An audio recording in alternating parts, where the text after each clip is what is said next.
చాలా సందర్భాల్లో మీరందరూ అనుకోవచ్చు, నాకు సన్నిహితులు లేరు, ఫ్రెండ్స్ లేరు, మా వాళ్ళు ఎవరు లేరని. నేను చెప్తున్నాను, ఫ్రెండ్స్ ఉంటాం, సన్నిహితులు ఉంటాం, కావాల్సిన వాళ్ళు చాలామంది ఉంటాం. ఇవన్నీ అందరికీ దొరకపోవచ్చు. కానీ మనం చేసే పనుల వల్ల, మన జీవన విధానం వల్ల, మనం పెట్టే ఫోకస్ వల్ల, మనల్ని చూసి ఎంతోమంది మన ఫాలోవర్స్ అవుతారు. ఎంతోమంది ఇన్‌స్పైర్ అవుతారు. ఎంతోమంది వాళ్ళ జీవన విధానం మార్చుకుంటారు. ఇది చాలా ఇంపార్టెంట్.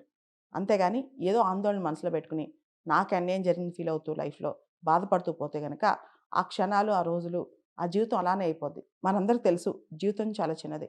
ఎంత చిన్నదంటే చూస్తూ ఉండగానే గంటలు, రోజులు, వారాలు, నెలలు, సంవత్సరాలు గడిచిపోతా ఉంటాయి. కానీ ఇలాంటప్పుడు ప్రతి గంటని ఒడిసి పట్టుకోవాలి.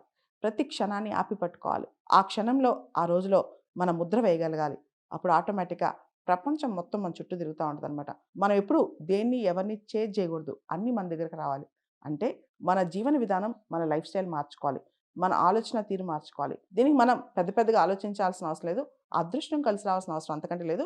లేదా దేవుడు దయ అలాంటివి కూడా అవసరం లేదు. మనలో మార్పొస్తే చాలనమాట. మనం జీవితాన్ని జయించగలం, ప్రపంచాన్ని జయించగలం, మనల్ని మనం జయించగలం.